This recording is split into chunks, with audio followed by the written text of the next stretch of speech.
ಬಿಡದಿಯ township ಯೋಜನೆಗೆ ರೈತರ ಪರ ವಿರೋಧ ವ್ಯಕ್ತವಾಗ್ತಾ ಇದೆ. ಹೋರಾಟದ ಹೊತ್ತಲ್ಲಿ ಯೋಜನೆಯ ಜಿಪಿಆರ್ ಸಿದ್ಧತೆಗೆ ರಾಜ್ಯ ಸರ್ಕಾರ ಟೆಂಡರ್ ಅನ್ನು ರೆಡಿ ಮಾಡಿಕೊಂಡಿದೆ. 26 ಕೋಟಿ ವೆಚ್ಚದಲ್ಲಿ ಜಿಬಿಡಿಎ ಮೂಲಕ ಯೋಜನೆಯ ರೂಪುರೇಷೆ ತಯಾರಿಸೋಕೆ ಟೆಂಡರ್ ಆಹ್ವಾನ ನೀಡಲಾಗಿದೆ. ಟೌನ್ಶಿಪ್ನ ಸಂಪೂರ್ಣ ಬ್ಲೂ ಪ್ರಿಂಟ್, ಮಾಸ್ಟರ್ ಪ್ಲಾನ್ ಜೊತೆಗೆ ರೋಡ್ ಮ್ಯಾಪ್ ತಯಾರಿಸುವಂತೆ ಟೆಂಡರ್ ರೆಡಿ ಮಾಡಲಾಗಿದೆ. ಜೂನ್ 22ಕ್ಕೆ ಜಿಬಿಡಿಎ ಟೆಂಡರ್ಗೆ ಅಂತಿಮ ಗುತ್ತಿಗೆ ಕೊಡಲಿದೆ. ಕಾಂಗ್ರೆಸ್ ಸರ್ಕಾರ ಹಾಗೂ ದೋಸ್ತಿ ನಾಯಕರ ನಡುವೆ ಬಿಡದಿ ಟೌನ್ಶಿಪ್ ಜಟಾಪಟಿ ಜೋರಾಗಿದೆ.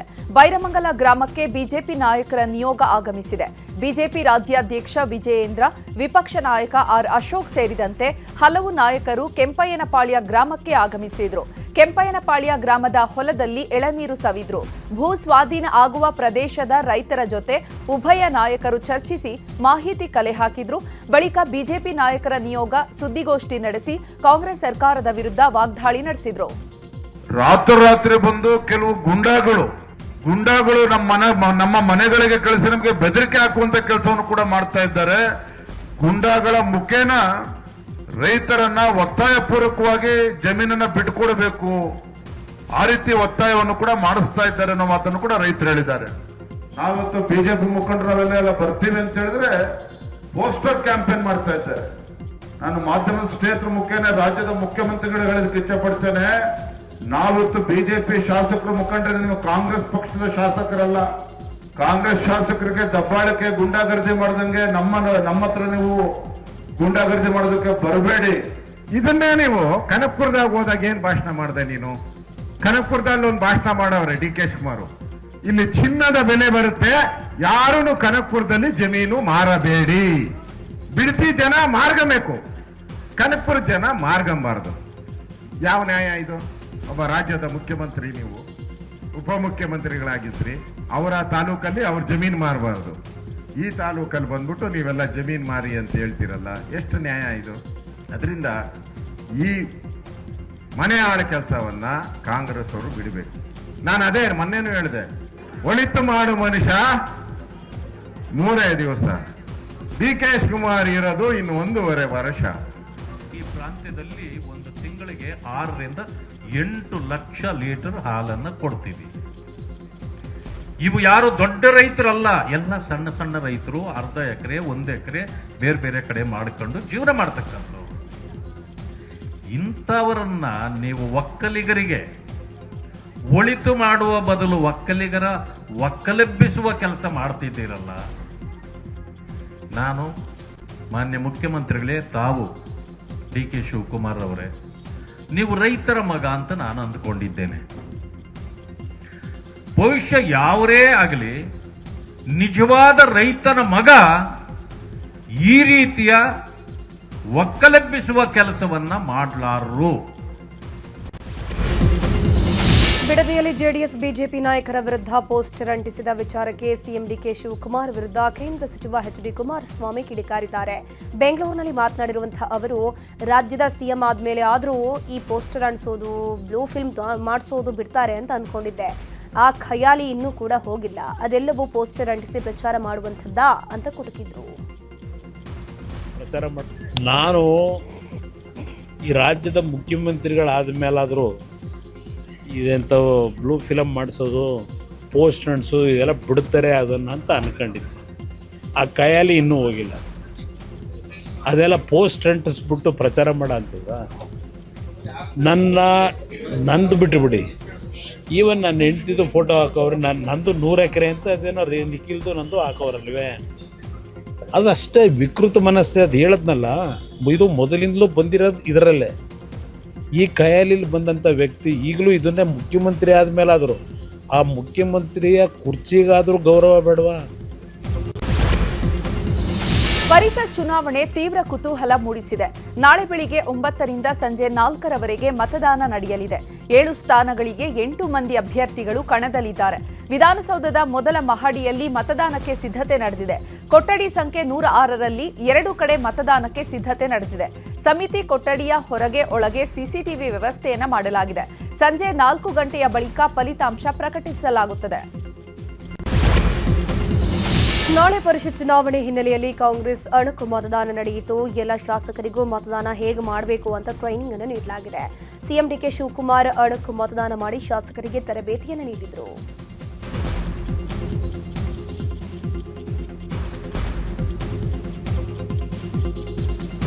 ವಿಧಾನ ಪರಿಷತ್ನ 5 ಸ್ಥಾನ ಗೆಲ್ಲಲು ಕಾಂಗ್ರೆಸ್ ಭರ್ಜರಿಯಾಗಿ ಪ್ಲಾನ್ ಮಾಡಿಕೊಂಡಿದೆ. ನಾಳೆ ನಡೆಯುವ ಚುನಾವಣೆಯಲ್ಲಿ ಶಾಸಕರು ಮತದಾನ ಮಾಡಲಿದ್ದು 5 ಅಭ್ಯರ್ಥಿಗಳಿಗೆ 5 ಪ್ರತ್ಯೇಕ ಬಸ್ ವ್ಯವಸ್ಥೆಯನ್ನು ಮಾಡಲಾಗಿದೆ. ಯಾವ ಅಭ್ಯರ್ಥಿ ಪರ ಯಾರು ಮತ ಚಲಾವಣೆ ಮಾಡಬೇಕು ಅನ್ನೋದನ್ನ ತಂಡವನ್ನಾಗಿ ಮಾಡಲಾಗಿದೆ. ಆ ಗ್ರೂಪ್ ಪ್ರಕಾರವೇ ವಿಧಾನಸೌಧಕ್ಕೆ ಪ್ರತ್ಯೇಕ ಬಸ್ನಲ್ಲಿ ತೆರಳಲಾಗುತ್ತೆ. ಯಾವುದೇ ಅಭ್ಯರ್ಥಿ ಸೋತ್ರೆ ಅಡ್ಡ ಮತದಾನ ಮಾಡಿದ್ರೆ ಸುಲಭವಾಗಿ ಪತ್ತೆ ಮಾಡಬಹುದು. ಹೀಗಾಗಿ ಪ್ರತ್ಯೇಕ ಬಸ್ಸುಗಳಲ್ಲಿ ಶಾಸಕರನ್ನ ಕರೆದೊಯ್ಯೋಕೆ ಸಿಎಂ ಡಿಕೆ ಶಿವಕುಮಾರ್ ಪ್ಲಾನ್ ಅನ್ನು ಮಾಡಿಕೊಂಡಿದ್ದಾರೆ. ನಾಳೆ ವಿಧಾನ ಪರಿಷತ್ ಚುನಾವಣೆ ನಡೆಯಲಿದ್ದು 7 ಸ್ಥಾನಗಳಿಗೆ 8 ಅಭ್ಯರ್ಥಿಗಳು ಕಣದಲ್ಲಿದ್ದಾರೆ. ಹೀಗಾಗಿ 3 ಪ್ರಮುಖ ಪಕ್ಷದಲ್ಲಿಯೂ ಕೂಡ ಆತಂಕ ಹೆಚ್ಚಾಗಿದೆ. ಅದರಲ್ಲೂ ಕಾಂಗ್ರೆಸ್ ಜೆಡಿಎಸ್ಗೆ ಈ ಎಲೆಕ್ಷನ್ ಪ್ರತಿಷ್ಠೆಯ ಪ್ರಶ್ನೆಯಾಗಿ ಮಾರ್ಪಟ್ಟಿದೆ. ಗೆಲುವಿಗಾಗಿ ಭಾರೀ ಲೆಕ್ಕಾಚಾರ ಶುರುವಾಗಿದೆ. ರೆಸಾರ್ಟ್ ರಾಜಕೀಯ, ಅಡ್ಡ ಮತದಾನದ ಭೀತಿ ಮತ್ತು ಪಕ್ಷಗಳ ಕೊನೆಯ ಕ್ಷಣದ ಲೆಕ್ಕಾಚಾರದಿಂದಾಗಿ ಎಲೆಕ್ಷನ್ ತೀವ್ರ ಕುತೂಹಲ ಮೂಡಿಸಿದೆ. ಇನ್ನು ಕಾಂಗ್ರೆಸ್ ನಾಯಕರನ್ನ ಬಿಜೆಪಿಯ 2 ಉಚ್ಚಾಟಿತ ಶಾಸಕರು ಭೇಟಿ ಮಾಡಿದ್ದಾರೆ. ಬಿಡದಿಯ ರೆಸಾರ್ಟ್ನಲ್ಲಿ ಶಾಸಕರಾದ ಎಸ್ಟಿ ಸೋಮಶೇಖರ್, ಶಿವರಾಮ್ ಹೆಬ್ಬಾರ್ ಭೇಟಿ ಮಾಡಿದ್ರು. ಯಾವ ಅಭ್ಯರ್ಥಿಗೆ ಮತ ಹಾಕಬೇಕು ಅಂತ ತರಬೇತಿಯನ್ನು ಪಡೆದು ಇಬ್ಬರು ಕೂಡ ತೆರಳಿದ್ರು. ವಿಧಾನ ಪರಿಷತ್ ಚುನಾವಣೆ ಹಿನ್ನೆಲೆಯಲ್ಲಿ ಜೆಡಿಎಸ್ ಶಾಸಕರನ್ನ ರೆಸಾರ್ಟ್ಗೆ ಶಿಫ್ಟ್ ಮಾಡಲಾಗಿದೆ. ಬೆಂಗಳೂರು ಗ್ರಾಮಾಂತರ ಜಿಲ್ಲೆಯ ದೇವನಹಳ್ಳಿಯ ಜೆಡಬ್ಲ್ಯೂ ಮ್ಯಾರಿಟಾನ್ ರೆಸಾರ್ಟ್ನಲ್ಲಿ ಈಗಾಗಲೇ 20 ರೂಮ್ ಬುಕಿಂಗ್ ಆಗಿದೆ. ಸಂಜೆ ಕೇಂದ್ರ ಸಚಿವ ಎಚ್ ಡಿ ಕುಮಾರಸ್ವಾಮಿ ಕೂಡ ರೆಸಾರ್ಟ್ಗೆ ಬರುವಂತಹ ಸಾಧ್ಯತೆ ಇದೆ. ಕಾಂಗ್ರೆಸ್ನ ಶಾಸಕರಿಗೆ ಜೆಡಿಎಸ್ ನಾಯಕರ ಗಾಳ ಆರೋಪಕ್ಕೆ ಎಚ್ಡಿಕೆ ಪ್ರತಿಕ್ರಿಯೆ ಕೊಟ್ಟಿದ್ದಾರೆ. ನಮ್ಮದು ಒಂದು ಸಣ್ಣ ಪಾರ್ಟಿ, ನನ್ನ ಕೈಯಲ್ಲಿ ಏನ್ ಮಾಡಕ್ಕಾಗುತ್ತೆ, ಅವ್ರ ಮುಂದೆ ಫೈಟ್ ಮಾಡಕ್ಕಾಗತ್ತಾ ಅಂತ ಟಾಂಗ್ ಕೊಟ್ಟಿದ್ದಾರೆ. ಜೆಡಿಎಸ್ ಅವರು ಆಪರೇಷನ್ ಮಾಡ್ತಿದ್ದಾರೆ ಕಾಂಗ್ರೆಸ್ ಶಾಸಕರು. ನಾವು ಏನು ಆಪರೇಷನ್ ಮಾಡೋದ? ನಮ್ಮದು ಒಂದು ಸಣ್ಣ ಪಕ್ಷ. ನಮ್ಮ ಪಕ್ಷದಲ್ಲಿ ಏನಿದೆ ಮಾಡಕ್ಕೆ ನಮ್ಮ ಕೈಲಿ ತಾನೇ ಏನಾಗ್ತದೆ? ಸರ್ಕಾರ ಅವ್ರ ಕೈಲಿದೆ. ಮ್ಯಾನ್ ಪವರ್, ಮಸಲ್ ಪವರ್, ಹಣದ ಪವರು ಎಲ್ಲ ಇಟ್ಕೊಂಡವ್ರು. ಅವ್ರ ಮುಂದೆ ನಾವು ಫೈಟ್ ಮಾಡೋಕ್ಕಾಗತ್ತಾ? ನಾವು ನಮ್ಮ ಪಕ್ಷದ ಮತಗಳು ಚಲಾಪಿಲಿ ಆಗಬಾರದು. ನಮ್ಮ ಪಕ್ಷದ ಮತ ಒಟ್ಟಾಗಿರಬೇಕು ಅನ್ನೋದಕ್ಕೆ ಕ್ಯಾಂಡಿಡೇಟ್ ಹಾಕಿದ್ದೀವಿ. ನಾವೇನು ಗೆದ್ದೇ ಬಿಡಬೇಕು, ಏನಾದರೂ ಮಾಡಿ ಕುತಂತ್ರದ ಮುಖಾಂತರ ಅನ್ನೋ ಪ್ರಶ್ನೆ ಇಲ್ಲ. ಇವತ್ತು ನಮ್ಮ ಜೊತೆಗೆ ಬಿ ಜೆ ಪಿ ಪಕ್ಷದ ಸರ್ಪ್ಲಸ್ ಓಟ್ ಇದೆ.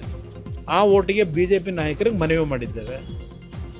ನಾವು ನಮ್ಮ ಓಟನ್ನ ಭದ್ರವಾಗಿ ಇಟ್ಕೋಬೇಕು ಅನ್ನೋದಕ್ಕೋಸ್ಕರ ಮಾಡಿದ್ದೀವಿ. ಅಲ್ಲಿನ ಆಂತರಿಕ ಭಿನ್ನಮತ ಏನಾದರೂ ನಿಮಗೆ ಪ್ಲಸ್ ಆಗ್ಬೋದು ಅನ್ನುವಂಥ ಲೆಕ್ಕಾಚಾರ ನೋಡೋಣ. ಅದು ಭಗವಂತ ಇಚ್ಛೆ. ಅದೇನಾದರೂ ಆ ರೀತಿ ಆದರೆ ನಿಜಕ್ಕೂ ಆ ಕೆಲಸ ಮಾಡಿದ್ರೆ ಪರಿಷತ್ ಚುನಾವಣೆ ಕ್ಲೈಮ್ಯಾಕ್ಸ್ ಹಂತದಲ್ಲಿದೆ. ಮಾಜಿ ಸಚಿವ ಜಮೀರ್ ಅಹಮದ್ಗೆ ಕಾಂಗ್ರೆಸ್ ನಾಯಕರು ಟಾಸ್ಕ್ ಕೊಟ್ಟಿದ್ದಾರೆ. ಹೀಗಾಗಿ ಡಿಕೆ ಸುರೇಶ್ ನಿವಾಸಕ್ಕೆ ತೆರಳಿದ ಮಾಜಿ ಸಚಿವ ಜಮೀರ್ ಅಹಮದ್ ಕೆಲ ಹೊತ್ತು ಚರ್ಚಿಸಿದ್ದಾರೆ. ಜಮೀರ್ ಅಹಮದ್ ಜೆಡಿಎಸ್ ಶಾಸಕರ ಒಡನಾಟದಲ್ಲಿ ಇದ್ದು ಜೆಡಿಎಸ್ನ 3 ಶಾಸಕರನ್ನ ಸೆಳೆಯಲು ಸೂಚಿಸಲಾಗಿದೆ. ಸಂಪುಟ ಮರು ಸೇರ್ಪಡೆಗೆ ಜಮೀರ್ ಕಸರತ್ತು ನಡೆಸುತ್ತಿದ್ದಾರೆ ಎನ್ನಲಾಗಿದೆ. ಇನ್ನು ಚುನಾವಣೆಗೆ ಸಂಬಂಧಪಟ್ಟಂತೆ ಜೆಡಿಎಸ್ ಶಾಸಕರನ್ನ ಸಂಪರ್ಕ ಮಾಡಿರುವ ವಿಚಾರಕ್ಕೆ ಮಾಜಿ ಸಚಿವ ಜಮೀರ್ ಪ್ರತಿಕ್ರಿಯಿಸಿದ್ದಾರೆ. ನನಗೆ ಅಗತ್ಯತೆ ಇಲ್ಲ, 28 ಜನ ವೋಟ್ ಹಾಕಿದ್ರೂ ಕೂಡ ನಾವು ಗೆಲ್ಲುತ್ತೇವೆ ಎಂದಿದ್ದಾರೆ. ಬಿಡದಿ ಟೌನ್ಶಿಪ್ ವಿವಾದ ಭುಗಿಲೆದಿದೆ. ಈ ಮಧ್ಯೆ ಬಿಡದಿ ಭೂ ಸ್ವಾಧೀನವನ್ನ 1 ವಾರದ ಒಳಗೆ ಕೈ ಬಿಡುತ್ತಾರೆ ಅಂತ ಕಾಂಗ್ರೆಸ್ ವಕ್ತಾರ ಎಂ ಲಕ್ಷ್ಮಣ್ ಮಾತನಾಡಿದ್ದಾರೆ ಎನ್ನಲಾದ ವಿಡಿಯೋ ವೈರಲ್ ಆಗಿತ್ತು. ಈ ಬಗ್ಗೆ ಕಾಂಗ್ರೆಸ್ ವಕ್ತಾರ ಎಂ ಲಕ್ಷ್ಮಣ್ ಸ್ಪಷ್ಟನೆ ಕೊಟ್ಟಿದ್ದಾರೆ. ರಾಹುಲ್ ಗಾಂಧಿ ಜೊತೆ ಮಾತನಾಡಿ ಯೋಜನೆ ಕ್ಯಾನ್ಸಲ್ ಮಾಡೋ ಮಾತಿನ ಆಡಿಯೋ ನನ್ನದಲ್ಲ. ಬಿಜೆಪಿ ಜೆಡಿಎಸ್ನವರ ಕುತಂತ್ರದಿಂದ ಸೃಷ್ಟಿಯಾಗಿದೆ. ನನಗೆ ಕೆಟ್ಟ ಹೆಸರು ತರಬೇಕು ಅಂತ ಕಿಡಿಗೇಡಿಗಳು ಮಾಡಿರುವಂತಹ ಕೆಲಸ ಇದು. ವೈರಲ್ ಆಗಿರುವ ಆಡಿಯೋಗೂ ನನಗೂ ಸಂಬಂಧವಿಲ್ಲ. ಕಾನೂನಿನ ರೀತಿಯಲ್ಲಿ ಕ್ರಮಕ್ಕೆ ಈಗಾಗಲೇ ಡಿಜಿಪಿಗೂ ಪತ್ರ ಕೊಟ್ಟಿದ್ದೀನಿ ಅಂತಂದ್ರು. ವಿಡಿಯೋ ವೈರಲ್ ಆಗಿದೆ. ನಾನು ರಾಹುಲ್ ಗಾಂಧಿ ಅವರ ಹತ್ರ ಮಾತಾಡಿ ಅದೇನು ಕ್ಯಾನ್ಸಲ್ ಮಾಡಿಸ್ತೀನಿ, ಅದು ಕ್ಯಾನ್ಸಲ್ ಆಗುತ್ತೆ, ಬಿಡದಿ ಪ್ರಾಜೆಕ್ಟ್ ಕ್ಯಾನ್ಸಲ್ ಆಗುತ್ತೆ ಅನ್ನೋದು ವಿಡಿಯೋ ಏನು ವೈರಲ್ ಆಗಿದೆ ಅದು ನನ್ನ ವಾಯ್ಸ್ ಅಲ್ಲ, ಯಾರೋ ಫ್ಯಾಬ್ರಿಕೇಟ್ ಮಾಡಿ ಮಾಡಿರುವಂಥದ್ದು. ಅದು ಕುತಂತ್ರ, ಮೋಸ್ಟ್ಲಿ ಬಿಜೆಪಿ ಇಲ್ಲ JDS ಕುತಂತ್ರ ಆಗಿರುತ್ತೆ. ಬಹಳ ಸ್ಪಷ್ಟವಾಗಿ ಹೇಳ್ತಾ ಇದ್ದೀನಿ, ನಾನು ಯಾರತ್ರೂ ಆ ಥರ ಮಾತಾಡೋದು ಕೆಲಸ ಮಾಡಿಲ್ಲ. PMRDA ಪ್ರಕಾರ ಎಷ್ಟು ರೈತರು ಇದ್ದಾರೆ, ಎಷ್ಟು ರೈತರು ಒಪ್ಪಿಗೆ ಕೊಟ್ಟಿದ್ದಾರೆ, ಎಷ್ಟು ರೈತರು ಒಪ್ಪಿಗೆ ಕೊಟ್ಟಿಲ್ಲ ಅನ್ನೋದು ಅಷ್ಟೇ ಹೇಳಿದ್ದೀನಿ. 90% ರೈತರು ಒಪ್ಪಿಗೆ ಕೊಟ್ಟಿರುವಂಥದ್ದಕ್ಕೆ ನಮ್ಮಲ್ಲಿ PMRDನಲ್ಲಿ ಇರುವಂಥ ದಾಖಲೆಗಳ ಸಮೇತ ನಾನು ಧರ್ಮಸ್ಥಳದ ಅಸಹಜ ಸಾವಿನ ತನಿಖೆಯ ವಿಚಾರವಾಗಿ ಚಿನ್ನಯ್ಯ ಜೊತೆ ಮಾತನಾಡಿದ್ದು ನಿಜ ಅಂತ ಪ್ರಕಾಶ್ ರಾಜ್ ಹೇಳಿದ್ದಾರೆ. ಬೆಂಗಳೂರಿನಲ್ಲಿ ಸುದ್ದಿಗೋಷ್ಠಿ ನಡೆಸಿ ಮಾತನಾಡಿದ ಅವರು, ಗಿರೀಶ್ ಮಠಣ್ಣವರ್ ನನಗೆ ಕರೆ ಮಾಡಿ ಚಿನ್ನಯ್ಯ ನಿಮ್ಮ ಬಳಿ ಮಾತನಾಡಬೇಕಂತೆ ಅಂತ ಅಂದ್ರು. ವಾಯ್ಸ್ ಮೆಸೇಜ್ ಕಳಿಸಿ ಅಂತ ನಾನು ಅವರಿಗೆ ಹೇಳಿದ್ದೆ. ಆ ಬಳಿಕ ಚಿನ್ನಯ್ಯನ ಬಳಿ ಮಾತನಾಡಿ ಏನೇ ಹೇಳೋದಿದ್ರು ಕೂಡ SIT ಮುಂದೆ ಹೇಳು ಅಂದಿದ್ದೆ. ಚಿನ್ನಯ್ಯ ನನಗೆ ಯಾಕೆ ಕಾಲ್ ಮಾಡಿದ್ನೋ ಗೊತ್ತಿಲ್ಲ, ಕರೆ ಮಾಡಿದ್ರ ಬಗ್ಗೆ SITಗೆ ಮಾಹಿತಿ ಕೊಟ್ಟಿದ್ದೀನಿ ಅಂದ್ರು.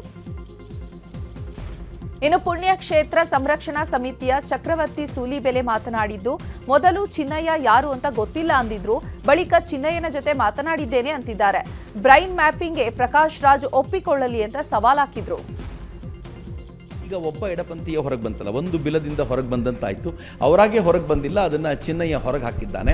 ನನಗನ್ಸುತ್ತೆ ಪ್ರಕಾಶ್ ರಾಜರನ್ನ ಕರ್ಕೊಂಡೋಗಿ ಸರಿಯಾಗಿ ವಿಚಾರಣೆ ಮಾಡಿದರೆ ತನ್ನ ಜೊತೆಯಲ್ಲಿ ಮತ್ತೆ ಯಾರ್ಯಾರಿದ್ದಾರೆ ಅನ್ನೋದನ್ನು ಅವ್ರು ಬಾಯಿ ಬಿಡಬಲ್ಲರು ಅಂತ. ಈ ಗೊಂದಲವನ್ನು ಹುಟ್ಟು ಹಾಕಿರುವಂಥದ್ದು ಪ್ರಕಾಶ್ ರಾಜೇ ಆಗಿರೋದ್ರಿಂದ ಇವತ್ತು SIT ಸೀರಿಯಸ್ ಆಗಿ ಅವರನ್ನು ಪ್ರಶ್ನೆ ಮಾಡಬೇಕಾದ ಅಗತ್ಯ ಇದೆ. ನನಗೇನು ಡೌಟ್ ಇಲ್ಲಪ್ಪ, ಅವರು ಒಂದ್ಸಲ ಪ್ರೆಸೆಂಟ್ ಮಾಡಲಿ.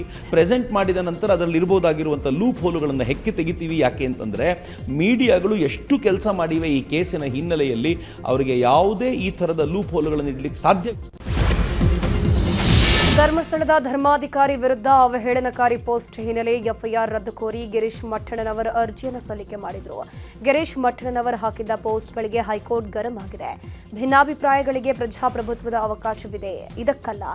ಆರೋಗ್ಯಕರ ಚರ್ಚೆಗೆ ಸ್ವಾಗತವಿದೆ. ಕೆಸರೆರ ಚಾಟದಿಂದ ಪ್ರಯೋಜನವಿಲ್ಲ ಅಂತ ನ್ಯಾಯಮೂರ್ತಿ M ನಾಗಪ್ರಸನ್ನ ಅವರಿದ್ದ ಹೈಕೋರ್ಟ್ ಪೀಠ ಅಭಿಪ್ರಾಯ ತಿಳಿಸಿತು.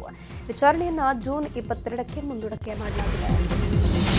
ಪ್ರೊಫೆಸರ್ ಭಗವಾನ್ ವಿರುದ್ಧ ಮಾಜಿ ಸಂಸದ VS ಉಗ್ರಪ್ಪ ಆಕ್ರೋಶ ವ್ಯಕ್ತಪಡಿಸಿದ್ದಾರೆ. ಭಗವಾನ್ ವಿರುದ್ಧ ಕ್ರಮ ಆಗಬೇಕು, ಪ್ರಚಾರಕ್ಕಾಗಿ ಹೀಗೆ ಮಾಡ್ತಿದ್ದಾರೆ. ಈಗಾಗಲೇ ಹಲವು ಕಡೆ ಕೇಸ್ ದಾಖಲಾಗಿದೆ. ಸರ್ಕಾರ ಈ ಬಗ್ಗೆ ಸೂಕ್ಷ್ಮವಾಗಿ ಗಮನಿಸಬೇಕು. ಇದು ವಾಲ್ಮೀಕಿ ಮತ್ತು ರಾಮಾಯಣಕ್ಕೆ ಮಾಡಿದ ಅಪಮಾನ. ಸರ್ಕಾರದ ಜವಾಬ್ದಾರಿ ಇದೆ. ಪ್ರೊಫೆಸರ್ ಭಗವಾನ್ ಮೇಲೆ ಕ್ರಮ ಜರುಗಿಸಬೇಕು ಅಂತ ಆಗ್ರಹಿಸಿದ್ದಾರೆ. ಗೃಹಲಕ್ಷ್ಮಿ ಮತ್ತು ಗೃಹಜ್ಯೋತಿ ಯೋಜನೆಗಳ ಪರಿಷ್ಕರಣೆಗೆ ಮುಂದಾಗಿದ್ದು, ಇದರ ಮಧ್ಯೆ ಪಿಂಚಣಿ ಪಡೆಯುತ್ತಿದ್ದವರಿಗೆ ಬಿಗ್ ಶಾಕ್ ಕೊಟ್ಟಿದೆ. ರಾಜ್ಯದಲ್ಲಿ 16 ಲಕ್ಷ ಜನರ ಪಿಂಚಣಿ ಸ್ಥಗಿತಗೊಂಡಿದೆ ಎನ್ನುವ ಮಾಹಿತಿ ಹೊರಬಿದ್ದಿದೆ. ಕಳೆದ 3 ತಿಂಗಳಿಂದ ರಾಜ್ಯದ 16 ಲಕ್ಷ ಜನರಿಗೆ ಪಿಂಚಣಿ ಬರ್ತಿಲ್ಲ. ವೃದ್ಧಾಪ್ಯ ವೇತನ, ವಿಧವಾ ಪಿಂಚಣಿ, ಸಂಧ್ಯಾ ಸುರಕ್ಷಾ, ವಿಶೇಷಚೇತನರ ವೇತನ ಪಡೆಯುತ್ತಿದ್ದವರಿಗೆ ಸಂಕಷ್ಟ ಎದುರಾಗಿದೆ. ವೇತನ ಸ್ಥಗಿತದಿಂದ ಕಚೇರಿಯಿಂದ ಕಚೇರಿಗೆ ಜನರು ಅಲೆಯುತ್ತಿದ್ದಾರೆ.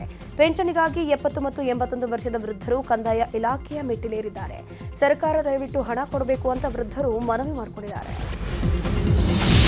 ಕೋಲಾರ ಜಿಲ್ಲೆಯ ವಿಕಲಚೇತನರಿಗೆ ಇನ್ನೂ ಪಿಂಚಣಿ ಹಣ ತಲುಪಿಲ್ಲ. ಕಳೆದ 3 ತಿಂಗಳಿನಿಂದ ವಿಶೇಷ ಚೇತನರು ಕಚೇರಿಗಳ ಸುತ್ತಲೂ ಅಲೆದಾಡ್ತಿದ್ದಾರೆ. ರಾಜ್ಯ ಸರ್ಕಾರದ ಪಿಂಚಣಿ ಫಲಾನುಭವಿಗಳ ಆಕ್ರೋಶ ಜಾಸ್ತಿ ಆಗ್ತಾ ಇದೆ. ಇನ್ನು ಗದಗ ಜಿಲ್ಲೆಯಲ್ಲೂ ಕೂಡ ವೃದ್ಧಾಪ್ಯ ಮತ್ತು ವಿಧವಾ ವೇತನ ಸಿಗದೆ ಫಲಾನುಭವಿಗಳು ಪರದಾಡ್ತಿದ್ದಾರೆ. ಬಡವರು ನಾವು, ಮಕ್ಕಳ ಶಿಕ್ಷಣವನ್ನ ಕೊಡಿಸಲು ಸಮಸ್ಯೆ ಆಗ್ತಾ ಇದೆ. ಸರ್ಕಾರ ಆದಷ್ಟು ಬೇಗ ವೃದ್ಧಾಪ್ಯ ಮತ್ತು ವಿಧವಾ ವೇತನ ಬಿಡುಗಡೆ ಮಾಡಬೇಕು ಅಂತ ಒತ್ತಾಯಿಸಿದ್ದಾರೆ. ಮೈಸೂರಿನ ಜಯದೇವ ಆಸ್ಪತ್ರೆಯಲ್ಲಿ ವೈದ್ಯರಿಲ್ಲದೆ ರೋಗಿಗಳು ಪರದಾಟ ನಡೆಸಿದ್ದಾರೆ. ಜಯದೇವ ಆಸ್ಪತ್ರೆಯಲ್ಲಿ ವೈದ್ಯರಿಲ್ಲದೆ ಕಳೆದ 24 ಗಂಟೆಗಳಲ್ಲಿ 11 ಮಂದಿ ಸಾವನ್ನಪ್ಪಿದ್ದಾರೆ ಅಂತ ಆರೋಪ ಕೇಳಿಬರ್ತಾ ಇದೆ. ಈ ಬಗ್ಗೆ ಜಯದೇವ ಆಸ್ಪತ್ರೆ ಅಧೀಕ್ಷಕ ಡಾಕ್ಟರ್ ಸದಾನಂದ ಸ್ಪಷ್ಟನೆ ಕೊಟ್ಟಿದ್ದಾರೆ. ಲೇಟಾಗಿ ಬಂದವರು ಮೃತಪಟ್ಟಿದ್ದಾರೆ. ರೋಗಿಗಳನ್ನು ಉಳಿಸೋಕೆ ನಾವು ಕೂಡ ಪ್ರಯತ್ನ ಪಟ್ಟಿದ್ದೇವೆ. ತಡವಾಗಿ ಬಂದಿದ್ದಕ್ಕೆ ಪ್ರಾಣ ಹೋಗಿದೆ ಅಂತಂದಿದ್ದಾರೆ. ಗದಗದ ಲಕ್ಷ್ಮೇಶ್ವರದಲ್ಲಿ ಕುಡಿಯುವ ನೀರಿಗಾಗಿ ಹಾಹಾಕಾರ ಎದುರಾಗಿದೆ. ಮುಂಗಾರು ಪ್ರಾರಂಭವಾದರೂ ಕೂಡ ಕುಡಿಯುವ ನೀರಿಗೆ ಸಮಸ್ಯೆ ಹೆಚ್ಚಾಗಿದೆ. ಪುರಸಭೆ ಆವರಣದಲ್ಲಿ ಉಪ್ಪಿಟ್ಟು ತಿಂದು ಮಹಿಳೆಯರು ಆಕ್ರೋಶ ವ್ಯಕ್ತಪಡಿಸಿದ್ದಾರೆ. ಆಡಳಿತಾಧಿಕಾರಿ AC ಗಂಗಪ್ಪ ಬರುವವರೆಗೂ ಹೋರಾಟ ನಿಲ್ಲಿಸಲ್ಲ ಅಂತ ಮಹಿಳೆಯರು ಎಚ್ಚರಿಕೆ ನೀಡಿದ್ದಾರೆ.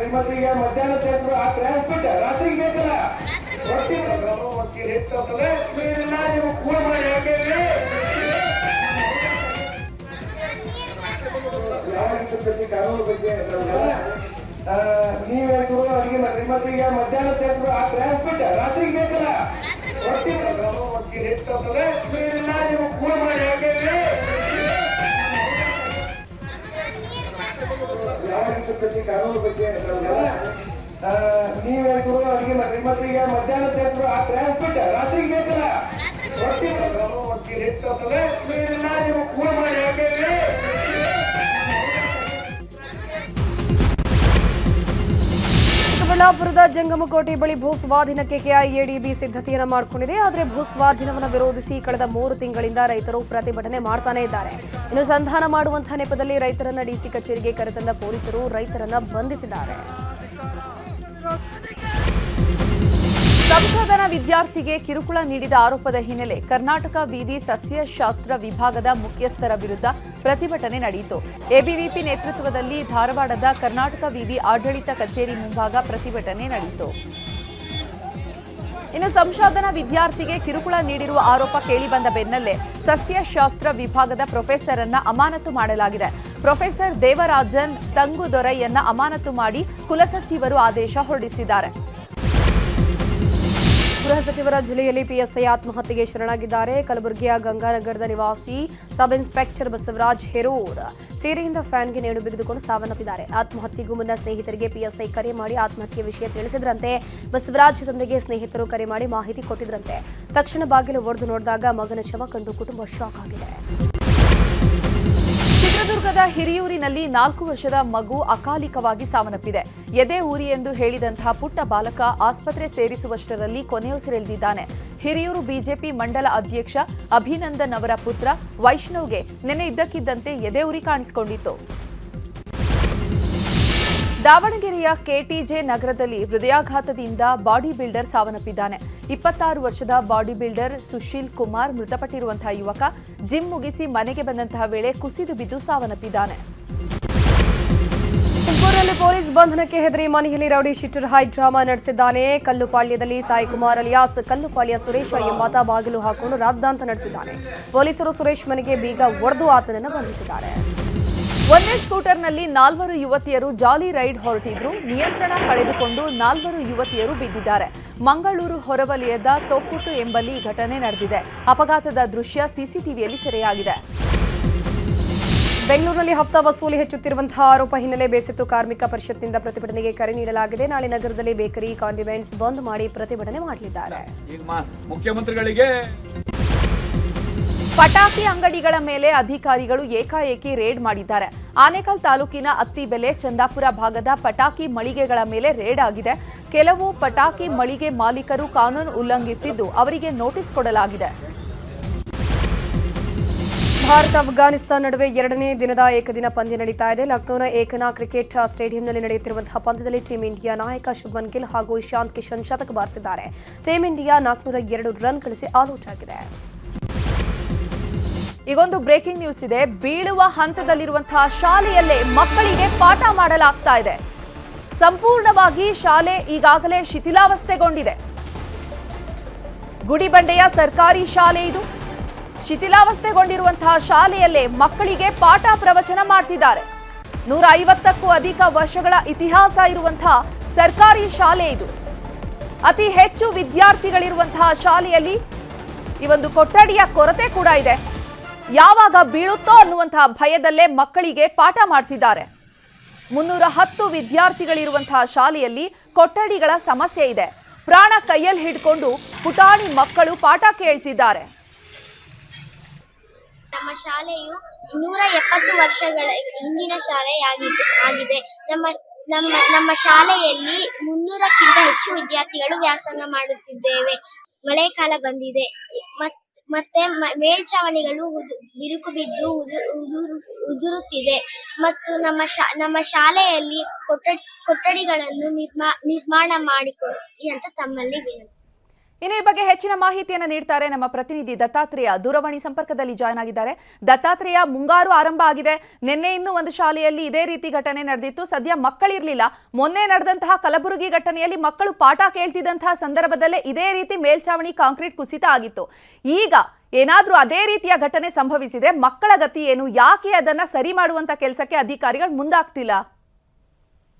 ಚೈತ್ರ, ಖಂಡಿತವಾಗಿಯೂ ನ್ಯೂಸ್ 18 ಸರ್ಕಾರಿ ಶಾಲೆಗಳ ಉಳಿವಿಗಾಗಿ ಹಾಗೂ ಅವುಗಳ ಅಭಿವೃದ್ಧಿಗಾಗಿ ನಿರಂತರವಾಗಿ ಒಂದು ಸುದ್ದಿಗಳನ್ನ ಮಾಡ್ತಾ ಇದ್ರು ಸಹ ಸರ್ಕಾರ ಎಚ್ಚೆತ್ತುಕೊಳ್ತಾ ಇಲ್ಲ ಅಂತ ಹೇಳ್ಬೋದು. ಯಾಕಂದ್ರೆ ಈಗ ಚಿಕ್ಕಬಳ್ಳಾಪುರ ಜಿಲ್ಲೆಯಲ್ಲೂ ಸಹ ಇದೇ ಬಾರಿ ಈ ಕಳಪೆ ಒಂದು ಶಾಲೆಗಳ ಸಂಬಂಧಿಸಿದಂತೆ ಸಾಕಷ್ಟು ಸುದ್ದಿಗಳನ್ನು ಮಾಡಿರುವಂತಹದ್ದು. ಸದ್ಯ ಈಗ ಗುಡಿಬಂಡೆ ಪಟ್ಟಣದಲ್ಲಿರುವಂತಹ ಈ ಒಂದು ಸರ್ಕಾರಿ ಶಾಲೆಗೆ 150ಕ್ಕೂ ಇತಿಹಾಸವಿರುವಂತಹ ಈ ಒಂದು ಸರ್ಕಾರಿ ಶಾಲೆಯಲ್ಲೂ ಸುಮಾರು 310ಕ್ಕೂ ಸರ್ಕಾರಿ ವಿದ್ಯಾರ್ಥಿಗಳು ಇಲ್ಲಿ ಪಾಠ ಕೇಳ್ತಾ ಇರುವಂತದ್ದು ಮತ್ತೊಂದು ವಿಶೇಷವಾಗಿರುವಂತಹದ್ದು. ಇಷ್ಟೊಂದು ವಿಶೇಷವಿರುವಂತಹ ಶಾಲೆಯಲ್ಲಿ ಕಳಪೆ ಗುಣಮಟ್ಟದ ಗೋಡೆಗಳು ಹಾಗೂ ಸಂಪೂರ್ಣವಾಗಿ ಈ ಮೇಲ್ಛಾವಣಿ ಕುಸಿದಿರುವಂತಹ ಶಾಲೆಯ ಕೊಠಡಿಗಳಲ್ಲೇ ಭಯಭೀತಿಯಲ್ಲಿ ಮಕ್ಕಳಿಗ ಪ್ರಾಣ ಭಯದಿಂದ ಒಂದು ಪಾಠವನ್ನ ಕಲಿತಿರುವಂತಹ ದೃಶ್ಯಗಳನ್ನು ಸಹ ನಾವು ಕಾಣ್ತಾ ಇರಬೇಕಂದು. ಯಾಕಂದ್ರೆ ಇವುದೇ ಒಂದು ಶಾಲೆಯಲ್ಲಿ ಸಾಕಷ್ಟು ಜನ ಸರ್ಕಾರಿ ಅಧಿಕಾರಿಗಳಾಗಿದ್ದಾರೆ, ರಾಜಕಾರಣಿಗಳಾಗಿದ್ದಾರೆ, ಭವಿಷ್ಯವನ್ನ ನಿರೂಪಿಸುವಂತಹ ಎಷ್ಟೋ ವಿದ್ಯಾರ್ಥಿಗಳು ಇಲ್ಲಿ ತಯಾರಾಗ್ತಾ ಇದ್ದಾರೆ. ಆದ್ರೆ ಇಂತಹ ಶಾಲೆಯಲ್ಲಿ ತಮ್ಮ ಮಕ್ಕಳನ್ನ ಕಳಿಸಲು ಒಂದು ರೀತಿಯಲ್ಲಿ ಪೋಷಕರು ಸಹ ಭಯಭೀತಿಯಲ್ಲೇ ಈ ಒಂದು ಶಾಲೆಗೆ ಕಳಿಸ್ತಾ ಇರುವಂತಹದ್ದು. ಯಾಕಂದ್ರೆ ಈಗಾಗಲೇ ಸಾಕಷ್ಟು ಬಾರಿ ಅಧಿಕಾರಿಗಳ ಗಮನಕ್ಕೆ ತರಲಾಗಿದೆ, ಜೊತೆಗೆ